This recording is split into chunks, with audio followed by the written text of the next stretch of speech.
इस वक्त की बड़ी खबर उत्तर प्रदेश के बरेली जनपद से सामने आ रही है। आपको बता दें कि एसएसपी ने पटाखा विस्फोट प्रकरण में बड़ी कार्रवाई की है। मामले में एक इंस्पेक्टर, 2 दरोगा और 2 सिपाहियों पर इसकी गाज गिरी है। बताया जा रहा है कि पटाखा मेकर नासिर शाह पर 27 सितंबर को एफआईआर दर्ज हुई थी, जिसके बाद में ये बड़ी कार्रवाई की गई है।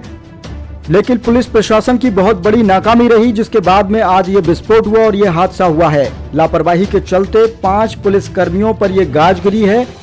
घटना का सीएम योगी आदित्यनाथ ने भी संज्ञान लिया है। मौके पर अधिकारी मौजूद हैं, रेस्क्यू ऑपरेशन जारी है, साथ ही एनडीआरएफ की टीम भी लगी हुई है। मृतकों की संख्या बढ़ने की आशंका जताई जा रही है।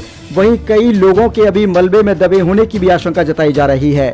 नासिर शाह ने पटाखा फैक्ट्री को अपनी ससुराल में शिफ्ट किया था। जानकारी के मुताबिक एफआईआर दर्ज होने के बाद दबिश पड़ने के चलते फैक्ट्री को ससुराल में शिफ्ट किया गया था।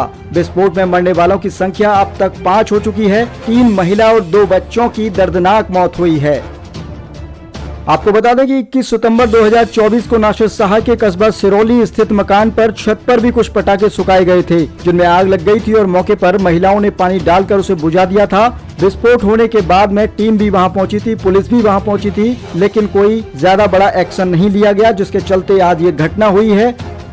हालांकि इस मामले में मौके पर पहुंचकर सीओ और एसडीएम आंवला ने कार्रवाई करते हुए आला अधिकारियों को रिपोर्ट भेजी थी। इस मामले में 27 सितंबर को वरिष्ठ पुलिस अधीक्षक के आदेश पर नासिर शाह के विरुद्ध एफआईआर दर्ज की गई। इसके घर पर स्थानीय पुलिस द्वारा लगातार दबिश दी गई। दोनों भाई घर से फरार थे और यही कारण रहा कि उस फैक्ट्री को आरोपी नासिर शाह द्वारा अपनी ससुराल में शिफ्ट किया गया और वहां पर जो है बारूद ले जाया गया, जिसके बाद यह हादसा हुआ है। इस हादसे में 5 लोगों की अब तक मौत हो चुकी है। 3 महिला और 2 बच्चों की दर्दनाक मौत हुई है।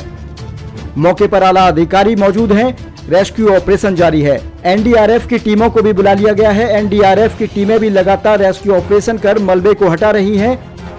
अभी मलबे को पूरे तरीके से नहीं हटाया जा सका है। मलबे में अभी कई और लोगों के दबे होने की आशंका जताई जा रही है। इस मामले में बरेली एसएसपी अनुराग आर्या ने क्या कार्रवाई की है, आइए सुनते हैं। शुरू करें सर, क्या मामला है? कितने बजे आप लोगों को कॉल मिली? कितने लोग कैजुअलिटी अभी तक सामने आए? लगभग 4 बजे 112 नंबर पे एक कॉल आई थी। थाना सिरौली अंतर्गत कल्याणपुर गांव में एक मकान के गिरने की सूचना प्राप्त हुई थी। तत्काल एसएचओ सिरौली को मौके पे भेजा गया।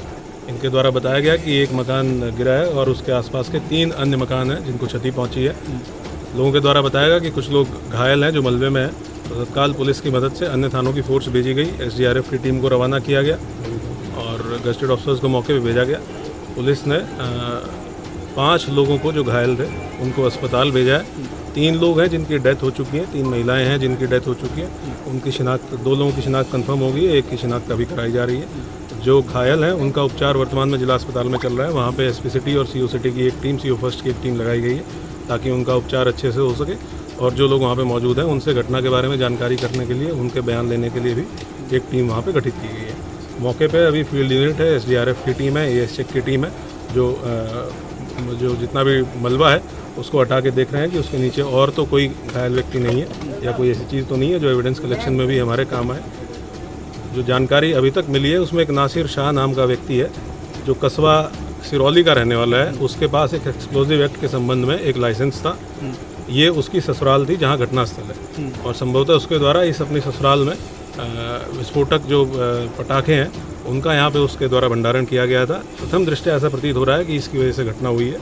उसके संबंध में भी यहाँ साक्ष्यांकलन किया गया है। जो भी लोग इसमें दोषी होंगे उनके विरुद्ध कठोर कार्रवाई सुनिश्चित की जाएगी। हमारा पहला प्राथमिक जो कंसर्न है वो ये है कि जो घायल हैं उनको अच्छे तरीके से उपचार मिले और जो मलबा है उसको एक बार दोबारा से पूरा चेक कर लिया जाए और आसपास के जो स्ट्रक्चर है, जैसे आप देख रहे हैं कुछ दीवारें हैं जो इसकी वजह से हो सकता है कि कमज़ोर हुई हो, उन स्ट्रक्चर से भी किसी को क्षति ना पहुंचे, इसके लिए हम लोग प्रयास करें। अभी कितने सस्पेक्ट हैं सर जो आपको लगता है कि फंसे हो सकते हैं? आपके इनिशियली पता क्या हुआ कि 3 घर है, एक जिसमें विस्फोट हुआ, चौथा घर वो है। इन 4 घर में कितने लोग थे, कितने अभी भी लापता है? कुछ अभी इनिशियल डाटा निकल कर आया? जो लोग हॉस्पिटल में हैं जिनसे हमारी बात हुई है, क्योंकि वही लोग इस घर में रहते थे और जो सबसे रिलायबल सूचना उनके द्वारा दी गई है, उन्होंने बताया कि 8 से 9 लोग टोटल हो सकते हैं जो इस घर में और बगल के घर में जो मौजूद थे, जिनमें से हम लोग 8 लोगों को ऑलरेडी ट्रेस कर चुके हैं और डिटेल इकट्ठा किया जा रहा है कि किस घर में कौन कौन सदस्य था। कुछ लोग हैं जो आसपास के घरों में यहाँ रहते थे, लेकिन अभी यहाँ से मौके पे मौजूद नहीं है, क्योंकि जो यहाँ पे अवैध पटाखे मिले हैं उनके संबंध में भी जो कार्रवाई की जानी है, मुकदमा लिखा जाना है। हो सकता है उसके डर से कुछ लोग भाग गए, लेकिन उनको भी उनसे बातचीत करके ये जानने का प्रयास किया जा रहा है कि इसमें टोटल सदस्य कितने थे, क्योंकि जो परमानेंट रहने वाले सदस्य हैं उस संख्या कम थी, लेकिन जो नासिर शाह और उसका भाई नाजिर, इन दोनों के परिवार यहाँ आए हुए थे। आज गांव के जो लोकल लोग हैं उन्होंने बताया कि कल ये लोग इस घर में आए थे और ये कस्बे के नाम से इनका लाइसेंस है, जो विस्फोटक पदार्थ का लाइसेंस है, लेकिन इनके द्वारा यहाँ उसका भंडारण किया गया था। तो ये भी हम लोग जांच कर रहे हैं कि क्या ये कल ही लेके आए थे, इस जो सामग्री लेके आए थे वो कल लेके आए थे, और कौन कौन परिवार के इनके सदस्य हैं जो इनके साथ कल यहाँ पे आए थे, जिसकी वजह से कैजुअलिटी जितनी 3 और 5 नासिर का पता चल पाया है कि उसका भाई कहाँ है और ये दोनों लोग कहाँ हैं? अभी प्राथमिक जो प्राइमरी हम लोगों का कंसर्न था वो घायलों के उपचार का था, उनको भेजा गया है। और नासिर के बारे में पता चला है, उसके लिए हमारी टीमें अलग से लगी हुई हैं। जो भी जो इस परिवार के सदस्य हैं उन सब का पूरा पारिवारिक चित्रा तैयार करने के लिए, ताकि जैसा आपने कहा कि ये भी पता चल सके कितने लोग टोटल इस घर में रहते थे या कितने लोग और थे जो आए हुए थे। तो ये तो परिवार के सदस्य बता सकते हैं कि कितने लोग बाहर से आए हुए थे। गाँव वालों से हम लोगों ने सबसे बात की है, उन लोगों ने जो भी सूचना बताई है कि कितने लोग यहाँ थे, कितने मौजूद थे, उसको एक एक को तस्दीक किया जा रहा है। सर, सिर्फ क्या ये पटाखों का ही मामला है या इसमें कुछ और सस्पिशियस आपको लग रहा है? और कितनी क्वांटिटी थी विस्फोटक की, इसको लेकर अभी कुछ निशान? क्वांटिटी तो जब हम लोग डेब्री यहाँ से हटा लेंगे और जो हम लोगों को एविडेंस मिलेगा उसके बाद ही इसको स्पेसिफाई किया जा सकता है कि कितनी क्वांटिटी थी।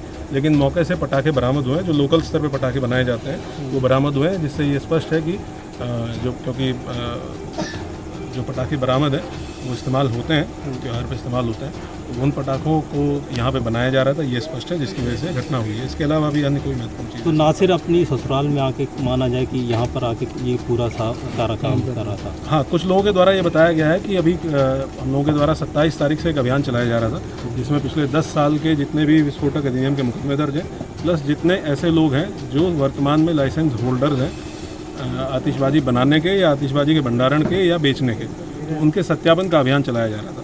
तो यहाँ के लोकल लोगों के द्वारा बताया गया कि वहाँ से लोग अपने घर से भगे थे और यहाँ क्योंकि इसका लाइसेंस जो था वो कस्बे में इसके मकान के नाम पे था और ये इसकी ससुराल थी। तो जो लोकल स्थानीय लोगों ने बताया कि कल ये यहाँ आया था, अपने परिवार के साथ एक ई रिक्शा में आया था। तो वो भी सारी चीज़ें हम लोगों के संज्ञान में है और इसको भी इन्वेस्टिगेशन का पार्ट बनाएंगे कि ये कब आया था, क्या सामग्री वहाँ से लेके आया था, यहाँ जो पटाखे मिले हैं क्या वो पहले से यहाँ पे भंडारण था या वो कल उनको लेके आया था। ये सारी चीज़ें हैं जो इन्वेस्टिगेशन में क्लियर हो जाएंगी।